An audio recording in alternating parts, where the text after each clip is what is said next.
और पेशेंट अपना ये लैब रिपोर्ट सेंड करते हुए खुश होते हुए उन्होंने मुझे 2 लाइन लिखा है। इसको अगर आप पढ़ेंगे तो आपको समझ में आ जाएगा कि पेशेंट को कितना इंप्रूवमेंट हो गया है। इनका सेक्स डिजायर लिबिडो फिर से नॉर्मल हो गया, सेक्स के प्रति इच्छा जो है इनको फिर से आना स्टार्ट हो गया। सीमेन जो बिल्कुल नहीं निकल रहा था, एकदम कम क्वांटिटी में निकल रहा था, वो भी नॉर्मल हो गया। अंडकोश जो छोटा हो गया था, सिकुड़ गया था, वो भी ठीक हो गया। तो इसीलिए मैं आप लोगों को बार बार बोलता हूं कि पुरुषों की कोई भी यौन समस्या क्यों ना हो, homeopathic treatment is the best treatment. किसी भी तरह का कोई भी यौन समस्या क्यों ना हो, उसका आंसर होम्योपैथी के पास ही होता है।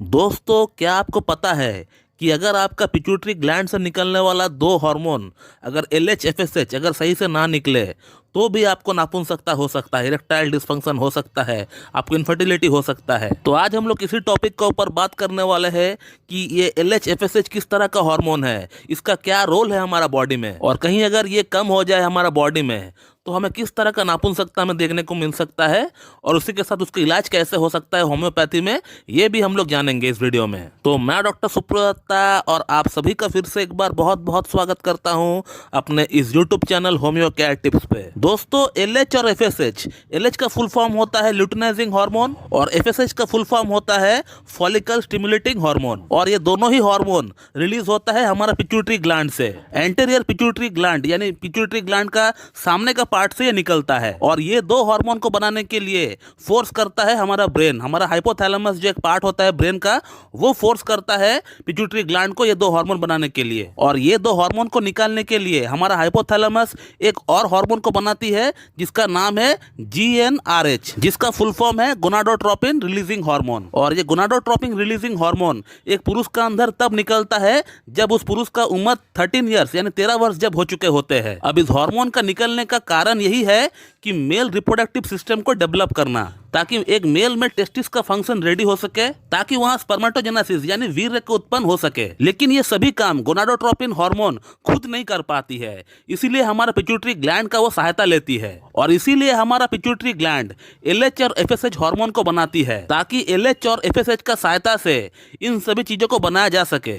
तो पुरुषों का रिप्रोडक्टिव सिस्टम के लिए ये 2 हार्मोन बहुत ही अहम होता है, बहुत ही इंपॉर्टेंट होता है। तो इन 2 हार्मोन का लेवल अगर कम हो जाए तो बेशक आपको कई सारी यौन समस्या आपको देखने को मिल सकता है, जो कि शारीरिक और मानसिक दोनों तरह की नापुंसकता कहा जाएगा। तो ऐसे ही कुछ समस्याओं के साथ आज से 4 महीना पहले एक पेशेंट हमसे ऑनलाइन कंसल्ट किए थे अपना लैब रिपोर्ट के साथ। ये जो आप स्क्रीनशॉट देख रहे हैं, ये पेशेंट ने मुझे फर्स्ट टाइम किया था मेरे पास अपॉइंटमेंट बुक करने के लिए। इस पेशेंट का LH और FSH दोनों ही हार्मोन कम सीक्रेट होता है, कम मात्रा में निकलता है। और पेशेंट ने जो मुझे लैब रिपोर्ट भेजा है उसको भी आप ठीक से देखिए, जहां पे मैंने अंडरलाइन कर रखा है। आप मेरे ख्याल से देख पा रहे होंगे कि इनका LH जो है वो 0.57 इंटरनेशनल यूनिट पर लीटर है, और FSH जो है वो 0.67 इंटरनेशनल यूनिट पर लीटर पे है, यानी दोनों ही काफी कम मात्रा में निकलता है। यानी इनको शारीरिक नापुंसकता के साथ साथ मानसिक नापुंसकता भी हो चुका है। और ऐसा क्यों हुआ? ऐसा होने के पीछे जो कारण है वो ये है कि इन्होंने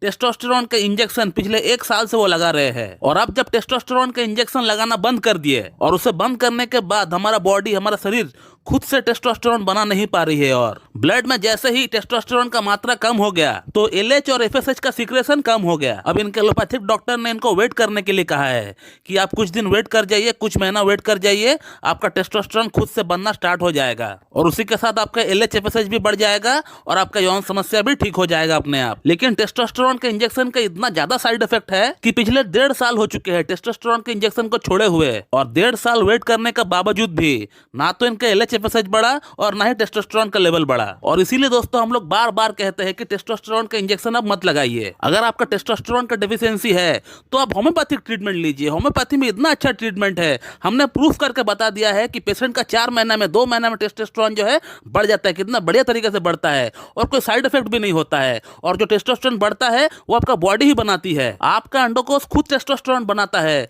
ना कि कोई मेडिसिन के जरिए कोई इंपैक्ट डाल के आपका टेस्टोस्टेरोन बढ़ाया जाता है। और अब इस पेशेंट की अगर समस्याओं की बात करें तो इस पेशेंट की टेस्टोस्टेरोन का लेवल फिर से लो हो चुका है, जैसे पहले हुआ करता था। इन्होंने मुझे अपना टेस्टोस्टेरोन का रिपोर्ट भी भेजा था जो कि 250 नैनोग्राम पर डेसीलीटर के आसपास था। फिर हमने इनका एक थॉरोली केस टेकिंग किया और केस टेकिंग करके हमने इनका ट्रीटमेंट स्टार्ट कर दिया होम्योपैथी में। पेशेंट का हमने पूरा केस टेकिंग किया थॉरोली, और केस टेकिंग करने के बाद पेशेंट को हमने अर्जेंटम नाइट्रिकम प्रिस्क्राइब किए। अर्जेंटम नाइट्रिकम को हमने 0/9 से स्टार्ट किए थे इस केस में, और 15 दिन में एक बार हमने इनको सिलेनियम 1M लेने के लिए कहा था। और तकरीबन 4 महीने बाद हमने इस पेशेंट का लैब रिपोर्ट फिर से निकाला है।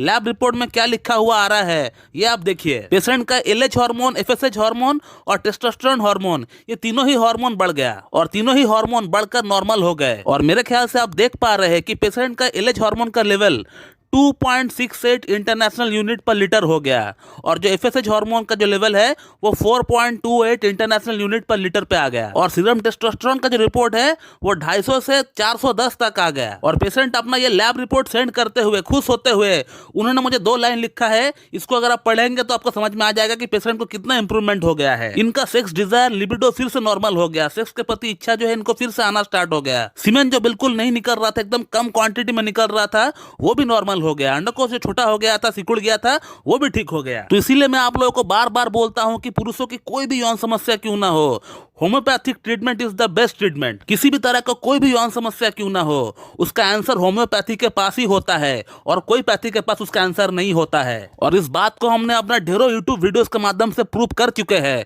वो आप देख सकते हैं, यूट्यूब पे ढेरों वीडियोस मेरा अवेलेबल है जो हमने लैब प्रूफ के साथ बताया है आप लोगों को। तो दोस्तों, इस वीडियो में आपने ये देखा कि LH FSH हार्मोन का लेवल कितना इंपॉर्टेंट होता है एक पुरुष के लिए, और अगर उसका लेवल अगर गिर जाता है तो कैसे हम लोग होम्योपैथिक ट्रीटमेंट के जरिए उसको ठीक भी कर सकते हैं। तो मेरे ख्याल से आप लोगों को मेरा ये वीडियो पसंद आएगी, और अगर आप लोगों को मेरा वीडियो अच्छी लगती है तो एक लाइक जरूर कर दीजिएगा, और साथ ही साथ मेरे चैनल को सब्सक्राइब कर दीजिएगा, ताकि हमारे लेटेस्ट वीडियो का नोटिफिकेशन आप तक सबसे पहले पहुंचती रहे।